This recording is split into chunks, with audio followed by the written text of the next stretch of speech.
Welcome to episode 42 of the Laced Up Podcast. Yes, sir. Back in the studio. Man, I feel like I've been there forever. You haven't. Right? Yeah. Nah, that's a fact. That's I was a on fact. baby duty. Right. That's a fact. Congratulations. I appreciate you. Baby girl Brooklyn, right? Yeah. How's she treating you? Oh, like hell. You got a long way to go to some sleepy nights. Oh, yeah. She gave us 5 hours the other night, so I felt good. Oh, that's beautiful. That's beautiful. That's I beautiful. felt real good. That's beautiful.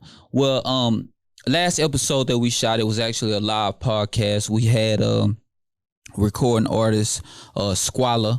We had some technical difficulties with the audio, but we still managed to put some clips up on the page. He was an amazing guest. We're gonna get him in studio because he actually didn't bring his kicks, right, Ben? Yes, sir. Bentley? Squalor. Yeah, so we're gonna get him in studio so you guys can get a glimpse. He was funny as hell. That story about Birdman was funny as hell, man. I gotta try to get that clip. I didn't expect that one. But man, we have a very special guest in studio today. And he started a little uproar on our Instagram page. I loved it though. Yeah. We need somebody in the studio that's intense, right? Everybody come in laid back. My man got a problem right now. Yeah. And he gonna voice it. Yeah, that's right. And that's what we like. So without any further ado, let me introduce Mr. David Tippett. What up, man? What's going on, Dave? So Chilling, man. Hold on. By the way, me and Bowler didn't get introduced. Oh, But my bad. you go I didn't ahead. even introduce my damn self. Yeah, all right. Who are All you, right. man? No. I don't know who I am today. I'm Y'all about to go say, ahead. Go you ahead. yourself Who are you ain't first? nobody. You don't know who we are. I mean, I'm the done. I mean, they know us by now, right? Yeah. Your boy Sex with Chocolate is back. Hey, how you doing? I'm Bentley. Hey, everybody. It's me. SC. Over here. Hey, the most important person they need to know right now is Dave, Yeah. right? So Dave, All man. right. Dave. Yes, sir. Let's start it off. Hold on. He came to the live, I and did. we were talking about mids, right? Yeah. And Dave was way in the back. I remember this. Yeah. And he was like, yo, they wasn't saying that a long time ago. Nobody was though. They wasn't. True Yeah, enough. I'm not gonna lie to you. There was like 3 people that was sitting there live that looked at me like, "Yo, you gonna say something?" Because like shout out to Tasha. She was one of the people that was like, "Yo, David gonna say something." Right. So I just felt compelled to like. Tell him what was the conversation. So the conversation was about mids. So Squalor was actually, it was Squalor, right? Yeah, Squalor. Squalor was on stage and he was saying that he liked mids, and I think he had on a pair of patent leather. Yeah, I think they're called blueberries. or Blueberries. something. And he, they felt propelled to say something about mids. Like Somebody said The question- mids. Somebody said mids were for kids. Like Yeah. that. Oh, that's yep. what like popped everything off, and everybody got a little. Oh, Yeah. Yeah. I don't agree with that. See what it did to me was it brought out the like I told David in the comments, the get off my lawn guy came out of me. Yeah, that's what I'm saying. Yeah, like- I felt like I was like, hey, young man, hey, I got Yeah. some shit. Like I felt like I was like, wait a minute, because I'm not lying to you. Like I just remember like 2 years ago, like I forgot what famous person was talking about. Like there was a difference between like game word like Jordan's because Jordan played in mids. Right. So like people, because the highs was just a little too high on his ankle, so he liked the mids better. Yep. And so a lot of people don't even know that he played in mids. They just go about, oh, well, Jordan ain't worders, but he did. Like, Yeah, he actually did. He did. So it just kind of made me, the old man came out and was like, let me say what I got to say. Right. Nah, ain't no wrong with it. So what I've been trying to do is throw mids on the reel You've been doing a good job. and letting people know, hey, we was buying mids. If you weren't buying mids, you a lie. Yeah. What y'all did. If you weren't buying mids, you weren't Buying Jordans. Jordans. You weren't buying one. Yeah. Well, That's the point. the whole thing is that like after, I don't know if y'all noticed, but like after you guys shut it down, he kept like trying to get my attention. And so eventually I was talking to my buddy, so I didn't want to be rude and just be like, yo, hold on, let me, So homie, I've seen him before. Homie approached me. He's like, hey man, like, I'm just going to ask you, because like you seem to be a real sneaker guy. Like, do you even have any mids? And I was like, bro, you want me to go down the line? Old love, new love, patent leather Carolinas, patent leather Bulls. Most recently, La Familia released for Day of the Day in Mexico City. I mean, what do you like? Yeah, I mean, it was not a thing. Talk your talk, Dave. It was not a thing. I like how you talking right now. It man. just wasn't a thing. Like The old, like who don't have a pair of those? If like I said, if you don't have a pair of mids, you weren't collecting ones. Yeah. It was one point that they weren't releasing high ones at all. Or Like so, it's like highs. you had to buy Whatever the was on the mids. shelf. Even now, think about it now. They're not dropping highs like that. No. Every week there's a new Jordan mid dropping, a new colorway. But people don't like. It's just like what I didn't agree with is I don't agree with people basically like allowing other people to influence what they like. I got You know what you. I'm saying? Like, it's not that you can't rock mids. If he didn't like mids, it's cool. Yeah. But you can't say mids are for kids because there's a whole lot of us that was kids when mids was the only thing that was out, Right. and that's all we had. Yeah. But we're not kids no more, and I will still buy them again Right. if they came out again. Right. You know That's what I mean? right. That was like the whole point. I was like, and so I guess he carried over. The sentiment carried over because I was like, that shouldn't be a topic when you threw on the blues, right? Because I was like, yo, that's a beautiful shoe. Like, it shouldn't matter if it's mid or if it's, even if it was a low. Yeah. Somebody posted like a rendition of like a converted mid, and it looks just as dope. I would buy it if it was a low. Yeah. So who came up with the mids or whack sentiment? Like, who came up with it? Like, do y'all know? I think once highs started becoming prevalent to us, it all of a sudden just got pushed away as like this stepchild. I believe that it's happened. So like, for example, like those acid wash dunks just came out, right? Those 85 cut. Yeah. Those were highs, right? But some people think they're too bulky and very narrow. I mean, I bought a pair and I wear exactly the same size for the most part. And I can't fit those shoes. They're like too narrow and extremely high. I would wear them if they were just a little bit more giving. But I feel like who came up with it is like new generation that they just don't have anything else to be exclusive about. Because somebody in the internet world said that it was whack, so now everybody got to feel like they whack. I think it goes like to like that basketball argument that you have. You know what I mean? Like there's people that be like Kareem was better. There's somebody that say Wilt was better. Right. Now we're at Jordan better. Just thinking 5 years, everybody's gonna be like, no, LeBron's the best player. So I mean, it happens in generational phases. It does. You know what I mean? So I think like the people that are leading the culture of sneakers now, they weren't around when mids were here and when they were something. So they don't even know like what you're talking about. Like some people don't even know like that whole Carolina blue like mid that released that all of us were going crazy for.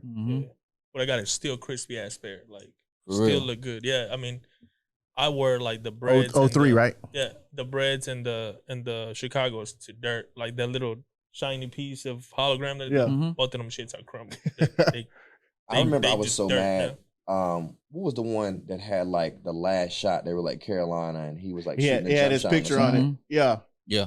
I remember there was like a time after that, like I was mad as hell. I didn't have those, but people thought they were whack at the time. At the time, yeah, people thought they were whack, and now you try and buy them.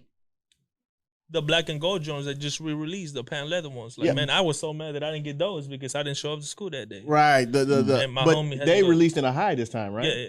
No, I think they were high. But they were high. They were high this time. Yeah. All I'm saying is like, those shoes came out and nobody necessarily wanted pan leather. You know? Right. They just sat there. Oh, for sure. He could go to North Limon 2 days later. We just had the privilege.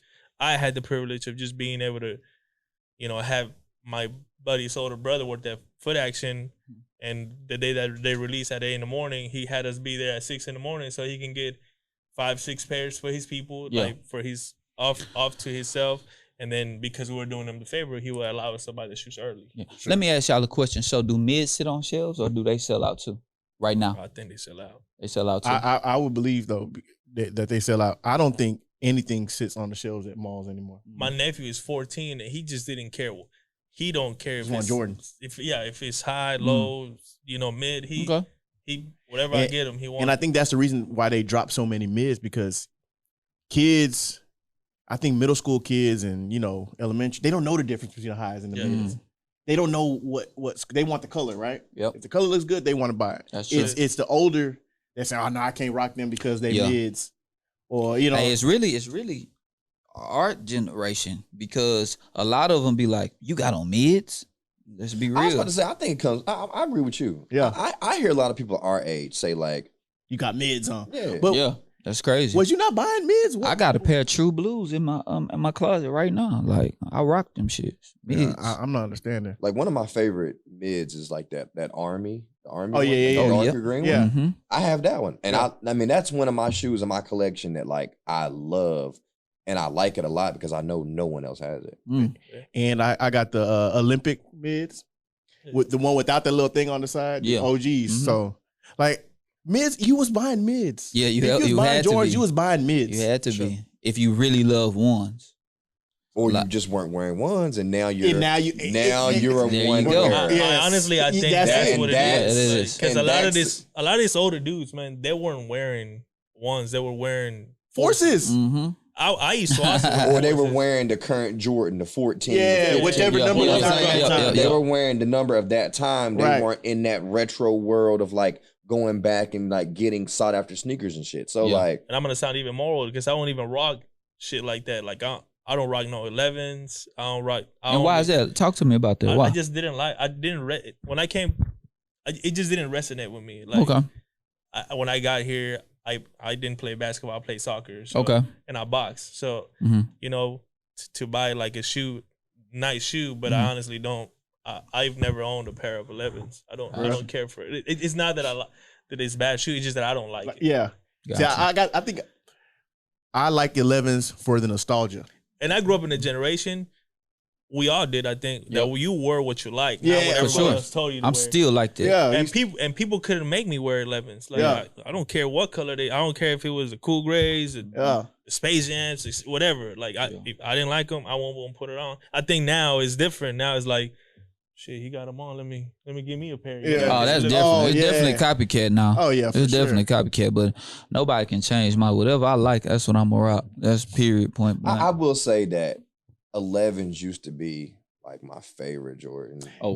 And now I could definitely say that they're one of the worst. Probably wouldn't crack my top 5. Right. Mm-hmm. So have I let the influence of the other modern day get to me a little bit? I definitely will admit and say that. Everybody has. Sure. I don't think that it's not in your top 5. I think that the clothes that we wear, that's what it is. The fashion. No. To me, that's what happened to it. I still I have a cool gray pair of 11s at the crib right now. And I've been wanting to put them on because I want to shit on niggas and be like, I got a pair. Yeah. All right. But it's still when I put it on, it's not that comfortable. Like it looks good, but it's just not that comfortable, and I just don't like it. See, because I got a pair of Concords that I haven't worn. Mm-hmm. I have the Briz that I haven't worn, and it's not because. I think it's because the style, like you said, the style of clothes have changed, right? Stuff, yeah. Back then, I was wearing Jordan shorts. And you're definitely starching your jeans. Yeah, I'm not starching my. You know what I'm saying? Everything's so different. Yeah. I like the shoe for nostalgia purposes, but I got to figure out when do I want to wear it. It's not like one of them shoes I just throw on. Like a pair of ones, you can throw on. Like it's not a throw on shoe to me. Bro, and I'm more for comfort now. We wear shorts above the knee. What shoe doesn't look good with that? Like I mean, I was about to. I was like, yo, he could throw them on right now. You could put. It just don't hit the same no more. Yeah. I don't know, man. I mean, you had a right to your opinion, but I think that I think back then we would wear sweatsuits. Man, you would be fresh. You would probably be the freshest person in school. You Hot as hell, boy. You had a whole Jordan outfit. Boy, you know, with the 11s on. So you telling me a pair of 11s don't look right now with a Nike Tech suit on? No, I'm saying they do. I'm telling you that you can make it work if you really want to. I just don't like them no more. Yeah, I mean, that's your personal. That's the cool thing about you having your own opinion. Yeah, you just don't like them. Yeah, and that's fine. But nobody made you not like them. Yeah, that's the point. But see, I can't answer that question. Did somebody make me not like them, or did I just stop liking them? I don't know. You probably just stopped liking them because they were still dropping. If you walk in a room full of I would say matter of fact, if I walk into a room full of the same guys that I went to high school with, Henry included, shout out to my boy, he probably still some of the other dudes probably still 11s, and they be like, hell yeah, I like them. They're dropping. I'm getting a pair too. Yeah, okay. People still sell out. Yeah.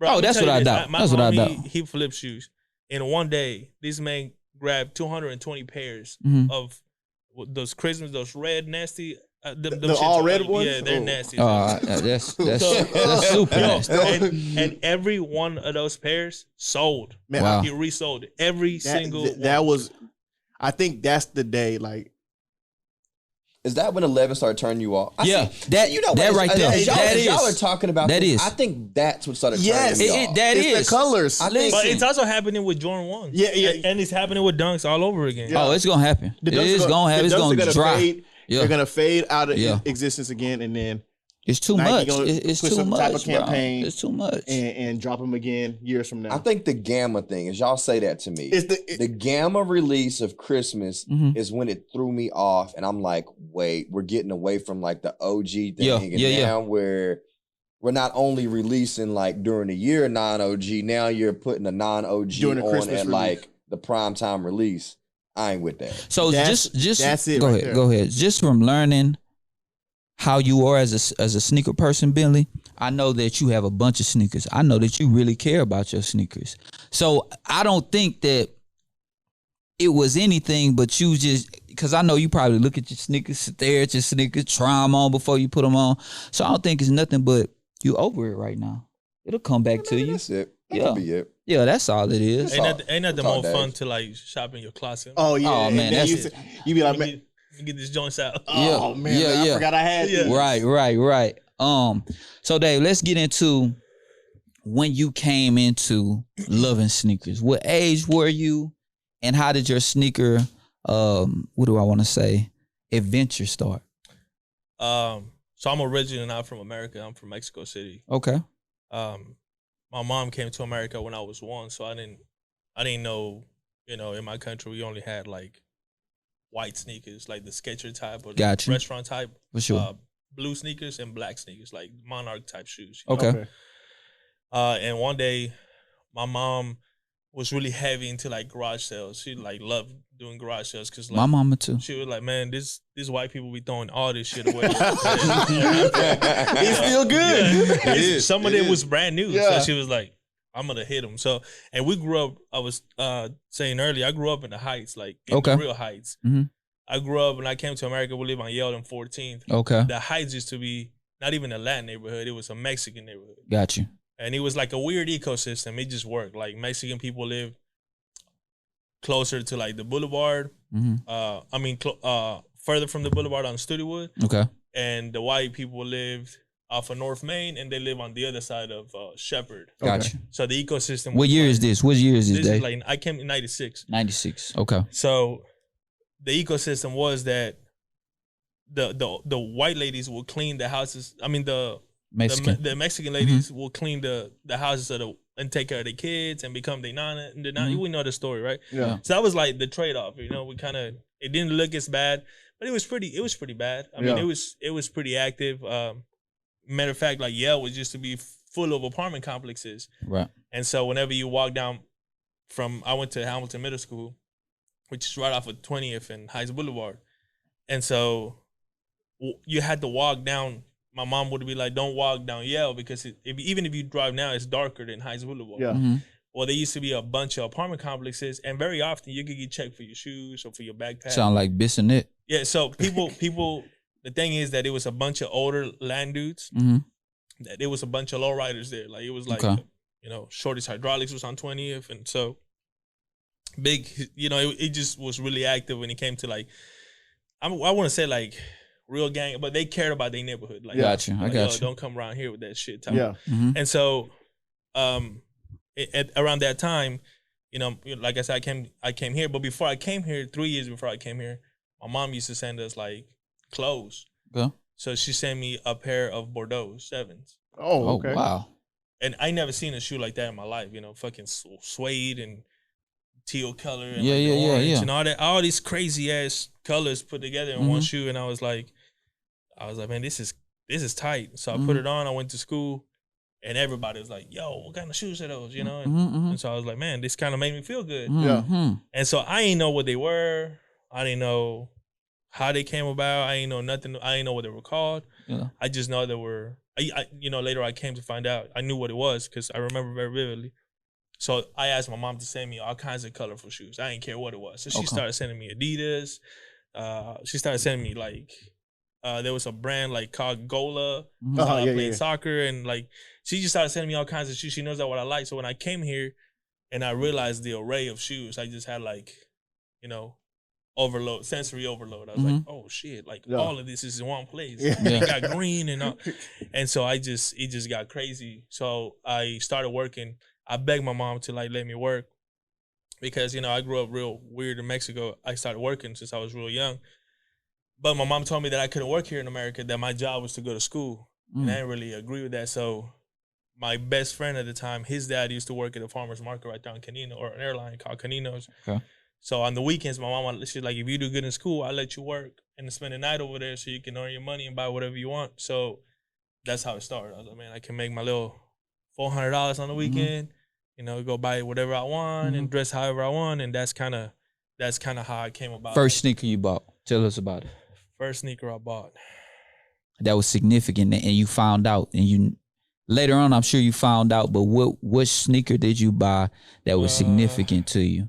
Even if it was a soccer sneaker. I want to say probably that I was like, man, this is such a crazy shoe, but I didn't know if I could pull it off because he was like, you got to be kind of tough. But you remember the Valentine's Day releases that they used to do, like the dunks. Yeah, of course. Yeah. I want to say it was like the all red dunk with a little heart on the side. Yeah. Oh, wow. Okay. That was my first I bought myself a pair and the shorty that I was trying to. Right. Yeah. That's smooth. I ain't gonna lie, that's smooth, Dave. Mama, we matching on Valentine's. Yeah, but she said no still. Oh man, I shot my shot. She cold, man. I can't believe she said no. She said no because of my speech impairment. I couldn't speak English, man. So I was trying to communicate, and it just didn't go well.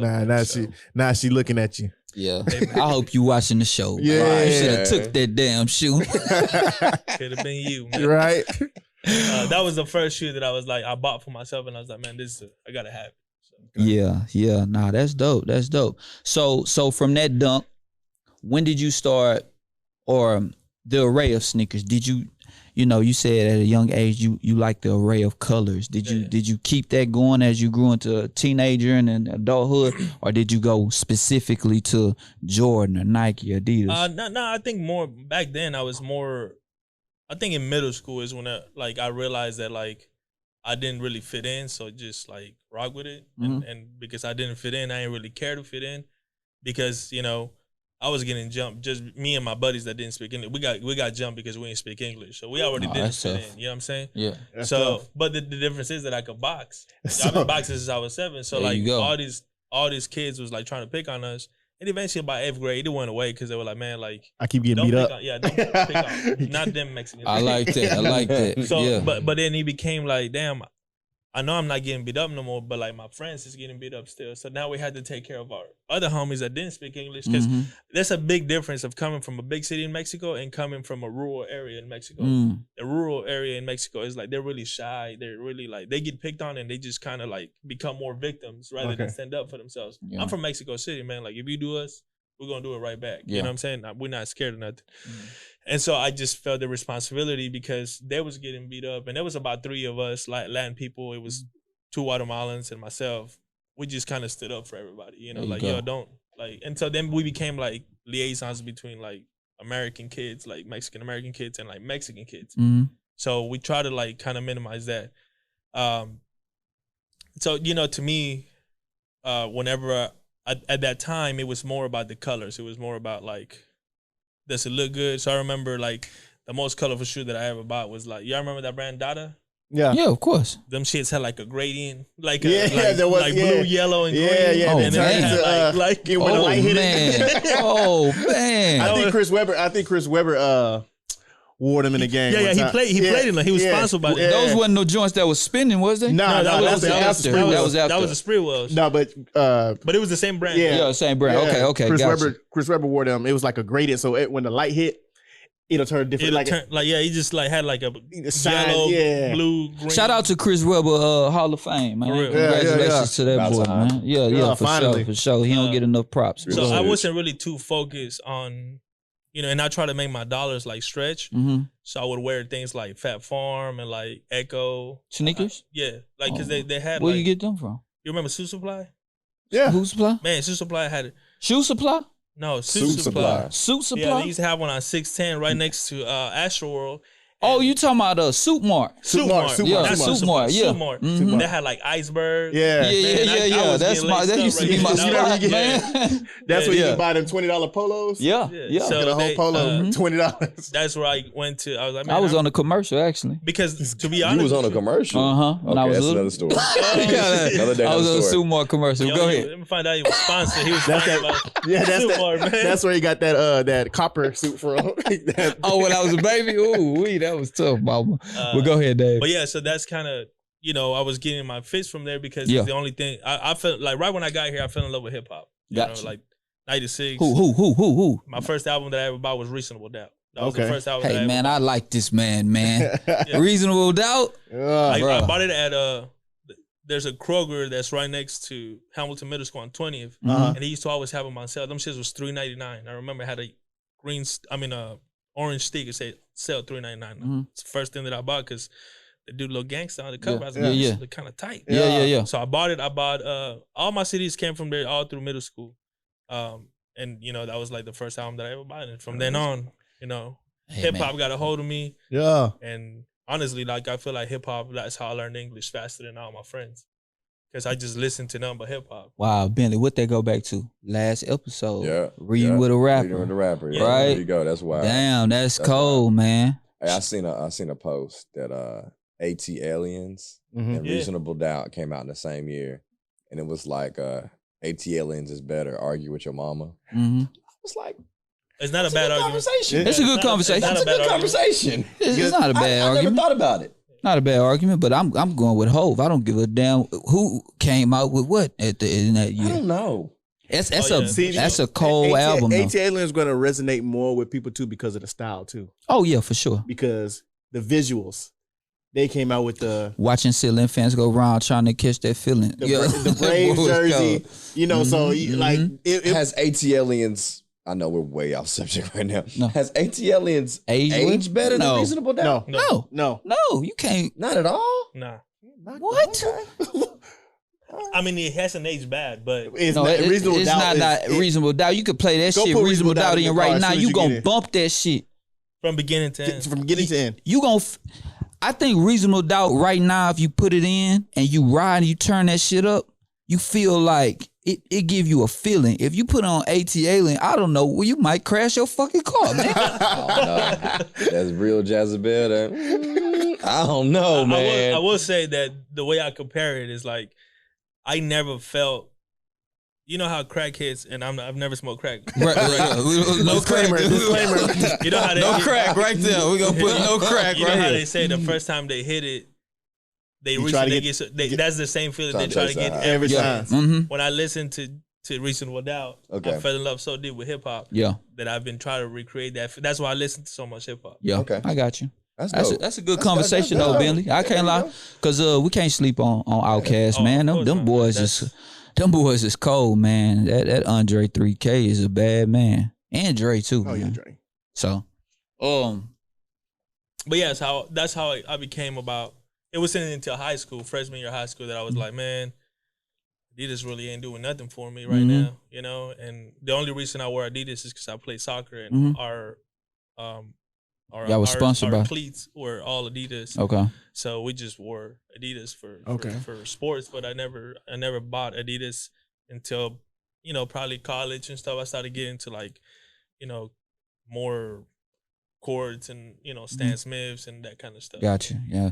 Old Stan Smith, man. I know what's that shoe called? I don't even know the name of the fuck. What's that big bulky what is it called? The McQueen. Oh my God, bro. I mean, I hate that shoe. I hate that shoe, bro. The funny thing about the Stan Smith can rival the Air Force One. He can rival anything. That McQueen is the D-boy Air Force One. Bro, they wear with anything, bro. Anything. All the gangsters. They gonna have a pair of McQueens. They gonna have them on. At the corners, they don't give a fuck, man. That's the equivalent of all black Air Force One. Oh yeah, almost middle with the strap. Yeah. Ooh, they're bad though. I ain't gonna go that bad, but they're bad. They're bad. That Air Force One black mid with a strap. That's gangster. Yeah, you bad, dog. I know you doing time. That's real trouble. You doing time. You just got out. Like you graduate as the height of the shoe goes bigger. Like you know, it's like entry level thief and shit. Nickel and dime thieving. Then you get to the mid and it's like breaking and entering. Okay. And then when you get the high, you murder. Then you get the high with that flaccid ass strap. Oh, you definitely shit. aggravated assault. Nah, for real. That's wild right there. Nah, that's a great concept right there. Right there. So go ahead, Ben. So you've been in the game for a while. You came here from another country. You've got resonated in the shoe culture, hip hop. How has things like changed? Like now you sit back, more mature, can afford probably damn near whatever you want to afford. Like how have the landscape changed for you? Can I be really 100% honest with you? Yeah, that's what we want. I wish I didn't like sneakers as much as I like them. Like I wish, so I have a different perception from just a consumer, right? Like I opened a store called The Tipping Point in 2000. We started in 2006, really opened the doors in 2007. And we did shit that nobody in the city had done, which we had a Nike account 6 months after we opened. Wow. That shit was unheard of back then. Right. So we opened right away. We opened with Puma, Vans, Converse, Adidas, Reebok, you name it. They gave us the account just on the concept of the store because nobody had done something like that in the city. By something like that, nobody from the city had seeded those accounts. You know what I mean? No disrespect to the other store that was open, Premium, because they opened a year and a half before me. But they took a concept that was already existing in New York and they brought it here. Yeah. Okay, I got you. So something that came from the city by people that lived in the city that grew up here. My former business partners all grew up in Third Ward, went to Lamar, you know, one of them played professional baseball. Just, you know, we were just trying to do something that we hadn't seen here. Got you. The perspective changed when we opened a Nike account, and you know, we made pretty fast ground in a short amount of time. Right after we got our Nike account, they offered us a Jordan account, so we had both accounts pretty active. 2 years into the deal, 3 years into the deal, we're pretty much selling through all of our product. There's probably I'd say 70% sell through. The other percent, you know, probably put it on sale type of stuff. Gotcha. But nothing sat on the shelves. And so, you know, we're looking at these accounting papers and it's like, man, how is it that I still owe Nike $38,000? I'm not really understanding this. Like, how does this work? You know what I mean? And so I chose, because I was the buyer of the store, I chose to kind of put a hold on it. But like, hey, this is not kind of working. This is not the formula that I want. So then Nike rep, this is at a time where like Nike, nobody wanted to work in the South. Nobody wanted to work in Houston. So the reps already didn't want to be here. You know what I mean? So they realized that I didn't write orders for 2 quarters. And they called me. They're like, hey, what's going on? Like, and I was like, hey, to be really honest with you, I'm trying to figure out how I'm still in debt. I'm taking these 2 quarters off so I can pay you guys back because I don't know how I got into this. Like, how does this work? They're saying something sake it is. They're like, what do you need? And all my partners, one of them was a designer for Jordan at the time. He was froze. He was like, and I was like, I was the youngest one, but I was the wild one. So I was like, yo, we need more fucking quick strikes. If anybody know what a quick strike is. I was like, I need more of those. We don't get enough for all this inline product that you guys are making us push. I mean, I appreciate the account and all, but I need more quick strikes. Because that's what gets the kids here. Right. For sure. They did it for another 2 years. We kind of were on good tracks. We released some really amazing, like, we released like Para, you know, we released some like Bacons. We were doing some cool stuff. We did like a lot of events with like Nike allowed us to use free will to do activations in store. We brought Nigel Sylvester down. Like, just kind of cool shit started happening. But then like you went right back to it. Like, man, what the hell's happening? Like, it's not doing anything. We're back at square one. We owe Nike a shit ton of money, and I don't know why. Yeah. So then I started realizing that people like us, like small boutiques, like, you know, around America, like Huff, like St. Alfred, like Wish, like, you know, you name it, Politics. They were using us as guinea pigs. Basically, they were like, hey, we're going to do this crazy drop. And then like a year later, they'll drop for like the public, right? It even happens now. Prime example, right? Travis Scott ones, right? Same colorway. What did they do a year after? They dropped fucking mochas that look the exact same way. But now it's for the general public because they know they're going to sell. So it's a consolation prize. It's just like a hamster wheel that they keep doing and doing. And the reality is that they never put any money in our pocket. It just was like a look. It was like, oh, you have a Nike account? Cool. Yeah, you should be thankful that you have a Nike account. And so I was like, man, imagine like I said, the rep situation was really trash because imagine you're a Nike rep, right?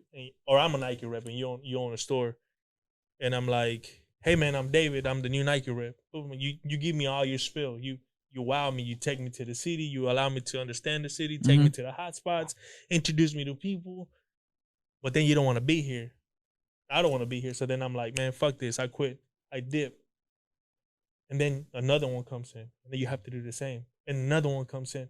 And so they change so often that I got fucking tired of dealing with reps. I was like, wait a minute, why don't y'all keep somebody that actually likes their job here? Yeah. And give them good money so they can stay here and they do due diligence. Yeah. Instead, the reps that we had, they were just carrying information from one store to another, to another, to another, making the city like just kind of beef with each other. Which I was like, this is trash. I got you. And I was the only person, and I don't mind going on record. I was the only person that I try to work with everybody. I never cared about what anybody had in their pockets. I never cared what they, because I stood on my own brand and I knew that what we were doing, nobody else was doing. So just like what they were doing, I wasn't doing. Yeah, and there was no hate. I wanted the city to be cool, you know? Some people took it as like, oh, David is just trying to like, you know, high horse his way around the city. And I'm like, I'm not, bro. Like, if you see what I see, then you should be able to. But so many people in the city at the time, they were just so happy that they got the cosign from Nike. Yeah. You know, there's a lot of activations that I can tell you that we could have had, but we weren't going to make no money on it. It was just going to be like, Nike's going to come, activate your store, make their money, and dip. And you're going to be like, well, where's left with the bag. Like, oh, shit, you know? Damn, and I never was in business to look cool. I'm in business to make money. That's right. I still think Houston doesn't get a fair shake. We don't at all. You can tell everything that's going on. You can tell. You know, I have my relationship with Soul Lounge, so like a lot of what you're saying is, I get a sentiment to that. I mean, I even think like Adidas. We even go to some of that stuff with Adidas. Like, you know what I mean? Great. Our Adidas rep right now is great. Yeah. You know what I mean? But I've been through several of them that have not been good. Yeah. There's other reps of sneaker brands that we have in our store. They're not very good representation of what their brand is. Gotcha. It's hard to deal with. Like you said, they still want to focus to this day, New York, LA. You know what I mean? Like Chicago now. You know what I mean? Like Houston still is like that stepchild. You know what I mean? Like, I still don't feel like Houston still doesn't get the love for the amount of culture that's here. Right. You want to use our culture so much. Yeah. I got invited to this dinner in Vegas, right? When they were talking about like I stopped going to market 2 years ago because I switched the concept of the store. We don't even do sneakers anymore. Okay. But I got invited to this dinner with Nike, and they were like, "Hey, we're thinking about opening a Nike town in Houston, Texas. Yeah. What do you guys think?" And I was like, and everybody that was there were like, "Oh yeah, man, it'd be a good look. Houston needs it." They were like, "Man, we're thinking about 3 places: the Galleria, downtown, or City Center." Or City Center. And in my mind, I was like, if I want to be non-biased, downtown would make the most sense because like that would activate downtown, like because downtown dead, like Chicago downtown. But you know, I'm gonna keep that in my mind, right? So they went around the table, and everybody was like, "Yeah, man, you guys should do it." I'm a disruptor, you know what I'm saying? So like when they came to me, they're like, "What do you think we should open?" And once again, these people don't think that we know. You know what I mean? So when they came to me, I was like, I don't think you guys should open in Houston. And they were like, what do you mean? Why? And I was like, why would you need more marketing dollars in the #1 resale city in all of America? They're like, wait, what do you mean? And I was like, it's no secret, or maybe it is a secret, and I'm just fucking saying the shit that I know that everybody I think should know. Houston is the #1 resale city for Jordan in all of America. Not North America, all of America. People buy and resell shoes more, Jordan and Nike shoes more in Houston, Texas than anywhere this side of the world. Wow, that's incredible. I can believe it. And the lady was like, man, you're like really smart. How do you know this? And I was like, because like I had a Nike account. for people to say that I just be talking shit, let me tell you why I talk shit. I was about to be I was 3 months away from being the only tier 0 account to ever be seated out of Houston, Texas, ever. And I gave that shit up because it didn't make sense no more. I was like, if they're fucking me this way now, how they gonna do me when I'm a tier 0? Tier 0, yeah. Because what people don't understand, when you sign a tier 0 account, that's like signing a deal like LeBron signs to Nike. Right. Like it's a deal. It's not just like, oh, they're gonna give me certain shoes. No, it's like a contract. Yeah. Like, it's like an athlete contract, very much like. So it's like, if I'm willing to walk away from that to keep my sanity and to make sure that like I represent for my city, right? Then hey, I'd rather walk away with my dignity than to be like a tier 0 account that owes $150,000 a year to Nike for no reason. Damn, hey, I ain't gonna lie, Dave. You got a lot of dignity and you stand up guy for real. I know we could talk for hours about this whole situation, but we want to get into your top 5 kicks you brought for us. How many you brought today? I brought 5. 5? Okay, cool. So we're gonna get into his top 5 kicks. So Dave about to get into his top 5 kicks. Let's see that heat you brought for us. Ooh. I brought some kind of unusual shit. Let's do it. We want to see it. We're gonna start with like one of my probably my favorite dunk of all time. It's our undefeated Clerks pack. How did you feel about the everybody having Jordan 1s that look like this now? It's cool. They don't have these though. Yeah, like, that's a fact. It's like but they also don't know that they came from this. Yes. Like, they don't know that they came from a Clerks pack. Wow. So I don't know why. I remember I was when the Jordan 1 dropped and I said it's the same undefeated shoe. People are like, what are you talking about? I'm like, it's legit the same. I just thought that when I had got that shoe, bro, you could tell. I love that, bro. Like the color blocking. Like it shouldn't work, but it works. Yeah, it does. I don't know how they pulled that off. I don't know how color blocking is cold. It's one of my favorite. And obviously, 2 things that make this one of my top 5 is because I know the artist that did this shoe from Mexico City. And who's the artist? His name is Nahual. Okay. Nahual means like a native. It's a native name. Okay. From like a Aztec Mayan background. Gotcha. So that's how he draws all these characters. So obviously this became like one of the probably most sought after SB dunks. Wow. And I stopped. Does this have anything to do with that like was it the Mexican holiday? Yeah, that's what it is. Day of the Dead. Day of the Dead. Yeah. It just represents like in my country we don't cry about death, we like celebrate it. So like when you pass, it's like a celebration rather than like crying. I remember when these dropped. Excuse me, dunk goers, for not knowing that. Sorry. Yeah. So there was a time that I fell out of wearing Jordan 1s. I had Jordan 1s. I just didn't wear them because I just like the storytelling behind like SVs really like like fucking took me to another level, and that's what I missed from Jordan, like the storytelling. So that's why I got into like. Have you noticed Jordan's trying to do that again? If you look on the sneakers app, they're putting a story behind every shoe. And it's bullshit stories too. Like, so this is probably another really rare shoe that I just unfortunately saw Travis wear. Travis has been kind of fucking up my market. Probably unwillingly because he might actually like this. Yeah. But this is a friends and family Sabotage. I actually just talked to Sabotage yesterday because he posted a crispy pair that is an actual Nike collaboration. These are not Nike. These are friends and family. So he actually made these. He only made 50 pairs. Came with a special box. And then Nike, from this shoe, decided to collaborate with him. Okay. And, wow, that's incredible. Wow. But this is what happens when you wait so long to wear your shoes. Because the material, they didn't do a lot of research. So the first time I wore them shits cracked. And I still wear them just because. Friends and family, though. This is how you know it's the friends and family, that little tab right there. Yeah. And the box is crazy. I wish I could have brought the box, but I ride my bike up here. So this is wild. Good exercise. No. Okay. I thought it was a regular bike. This is a even more rare pair than those. Probably nobody's seen this in like real life. Nobody's. What the hell? Only like 25 of these. He also made these joints. These are called Vipers. And this just kind of like my favorite color is purple. So like when these drop, I was like, man, I don't know what I'm gonna do, but I need to grab a pair. Yeah. And so back then, these were like a shit ton of money, and I scrambled a lot of coins to try to get these, and I was able to land me a pair. Wow. Like what's resale on this shoe? right now? I guarantee you, nobody has one on resale. Nobody has one on StockX. Probably never seen another person with it. Damn. There's another pink version of this. Instead of purple, it's pink. So no, teal. So it's a teal version of this, where it's like reverse, kind of like this is teal. This is like it's reverse. Okay. But he only made like 25 of these. Wow. Incredible.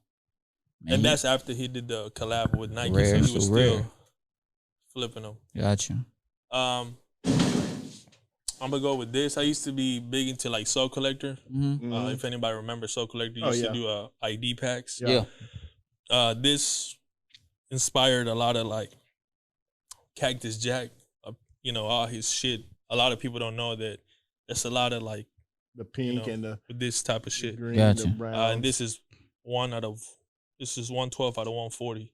So I have about probably like from this era, like 5 different one of like 150, 140 shoes from Soul Collector. They also did like they still came in that nice suede box from Nike. They had suede on the inside and the nice little gold accents and the keychains and stuff. So this is, I went to size up because 180s, if anybody knows, the shits are tight. Oh yeah, yeah, they're not true to size. Got you. So this is another shit fire. Yeah, that joint's fire for real. And this is just an honorable mention. No, that ain't no damn honorable mention. 85. Yeah.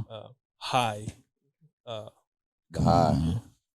It always amazes me like how heavy that pair of 85s and how are. he used to ball them dudes with that. Like this joint is heavy, bro. That man is heavy. That's a heavy shoe. Hey man, I know why he had foot problems. and man, come on, man. Have you seen his hands? His hands look like this. Imagine what his toes look like. Yeah. Against the Knicks. He said his toes was time in the garden. Yeah, he had to take them off. Yeah. Hey, I ain't gonna lie. You have brought the rarest kick collection and totally different from anybody that has been on the show.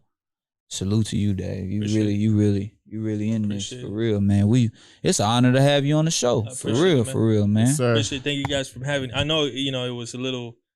I don't know. I didn't mean to like go at anybody. I was just like, yo, I'm the old man here, man. Let me talk. We appreciate it, and we're like, we needed this conversation. Most of these shoes right here are probably older than some of these kids that were actually. All of these shoes are probably more than 15 years old. Yeah. So, wow, man. And I still wear them. That's what they haven't crumbled, except for that other one. I waited too long, and that air bubble. Bam! First time I wore it. Well, man, you've been incredible. Before we get out of here, we kind of talk about what sneakers we have on our feet. So since you stand up already, what kind of sneakers you got on? I haven't wanted a pair of both colorways when the shoe dropped than the Kim Jones Converse joints. So Kim Jones is, people that might not know who Kim Jones is, but she's Dior. Dior, but he had his own label. But these are the first ones that he dropped. I think they're dropping again without the Kim Jones logo on it. Somebody said. I think so. But it's the first shoe in a long time that I have to had the white pair and the black pair. I hadn't bought like both pairs and I ride motorcycles, so this is like perfect. It's like bulletproof. Good. What you got, Ben? Black Cat Jordan 3. Stop playing around. Getting a little crumbling on the inside, but like you said, you wear them, they be all right. Yeah. They hold up.